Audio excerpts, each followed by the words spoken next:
Hi, my name is Carlos Spataro. I'm the program director here at Rosemont College in the MFA in Creative Writing program. Tonight we have our first reading of the 2016 semester.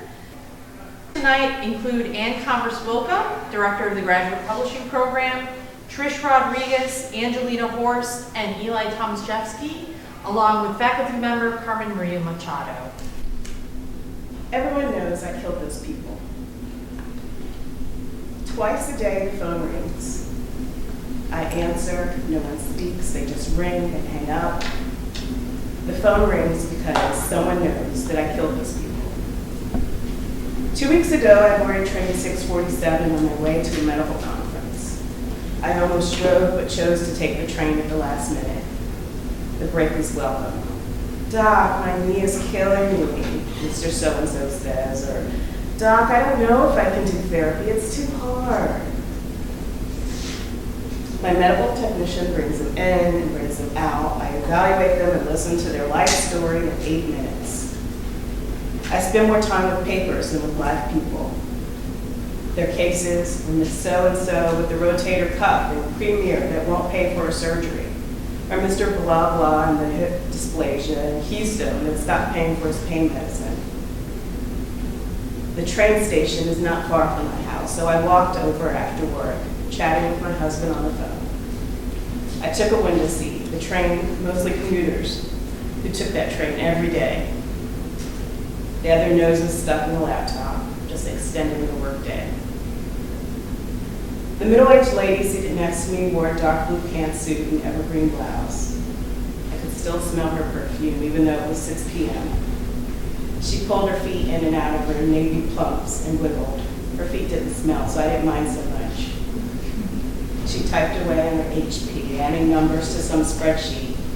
As her glasses slipped to the end of her nose, she'd push them up, every few minutes bumping my arm. She turned and smiled after about the 20th time and whispered, "A week, I'm sorry." A guy in his 40s was sitting across from me. He wore dark jeans with an ocean blue button-up and had a sports coat hung neatly over his brown leather briefcase. The bitter smell of his train station shoe shine filled my nose.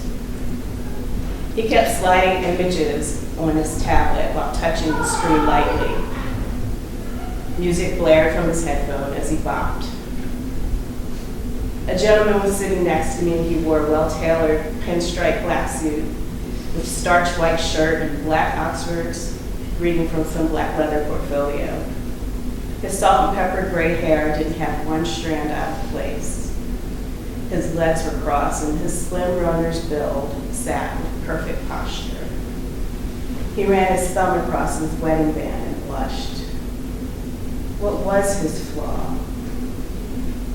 He smiled politely when a passerby bumped him.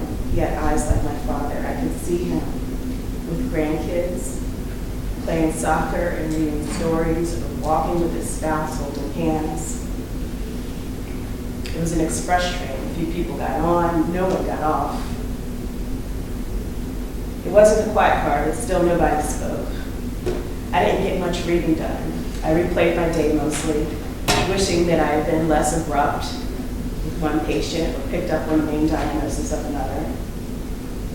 I never spoke to anyone.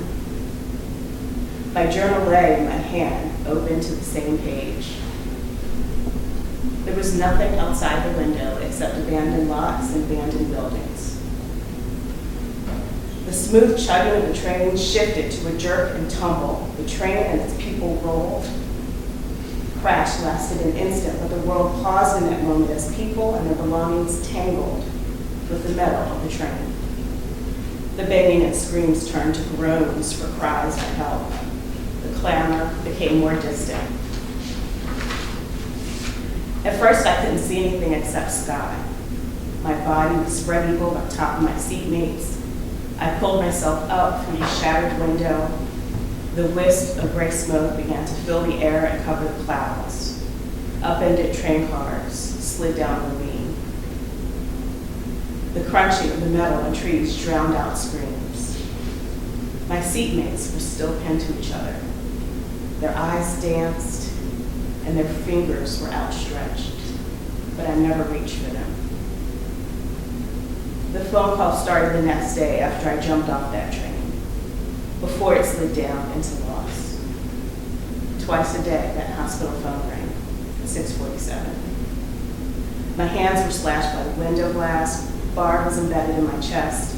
I also had a broken clavicle, burns on 12% of my body. I never noticed the fire. Glass was embedded in my face and eyes. They say I was blinded and may never see, which I don't understand because I clearly saw the look on those people's faces.